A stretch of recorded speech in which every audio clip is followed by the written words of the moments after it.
హరే కృష్ణ అందరికీ. ఈరోజు కృష్ణ తిలకం గురించి ఫుల్ డీటెయిల్గా మీకు చెప్తాను. ఈరోజు నేను కృష్ణ బొట్టు ఎలా పెట్టుకుంటానో చూపెడతా. చేతిలో కొన్ని వాటర్ యాడ్ చేసుకొని తర్వాత గోపీచంద్రంతో ఇలా తిప్పుతూ ఉండాలి. నేనైతే ఇక్కడ అగరబస్తీ పుల్ల వాడుతున్నా, చీపిరి పుల్లలు అసలు వాడకూడదు. ఇక్కడ ఈ వీడియోలో చూపిస్తున్నట్టు స్ట్రెయిట్గా లైన్గా బొట్టు పెట్టుకోవాలి.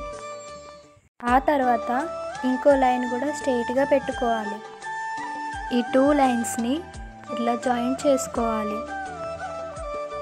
జాయింట్ చేసుకున్న తర్వాత మధ్యలో తులసి లీఫ్ లాగా బొట్టు పెట్టుకోవాలి. అంతే, చూసారు కదా కృష్ణ బొట్టు పెట్టుకోవడం ఎంత ఈజీయో. ఈ తిలకం యొక్క అర్థం ఏంటంటే, ఈ యూ షేప్లో కనిపిస్తుంది కదా ఈ లైను, ఇది శ్రీకృష్ణ పాదాలు అని అర్థం. ఇది తులసీదేవి లీఫ్ అంటే తులసీదేవి ఆకు. శ్రీకృష్ణ పాదాలు నా శిరస్సుపై ధరిస్తున్నా అని అర్థం. కృష్ణ తిలకం ఎందుకు పెట్టుకోవాలి? నేను శ్రీకృష్ణునికి శరణాగతి అయినా అని అర్థం.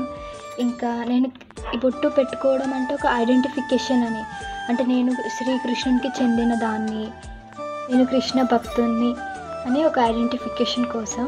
సింపుల్గా చెప్పాలంటే ఒక 2 స్కూళ్ళు ఉన్నాయి. 2 స్కూళ్ళల్లో 2 స్కూల్కి డిఫరెంట్ యూనిఫామ్స్ ఉంటాయి.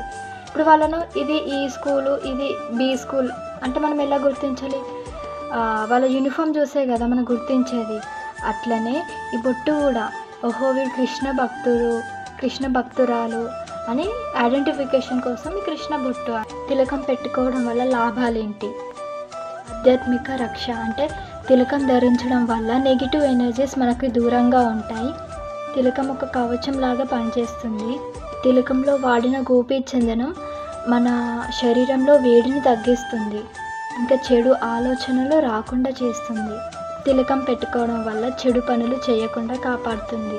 తిలకం గురించి చెప్పుకుంటూ పోవాలంటే ఇంకా చాలా విషయాలు ఉన్నాయి. నాకు తెలిసినంత వరకు ఈ కొన్ని విషయాలు మీతో షేర్ చేసుకున్నాను. హరే కృష్ణ.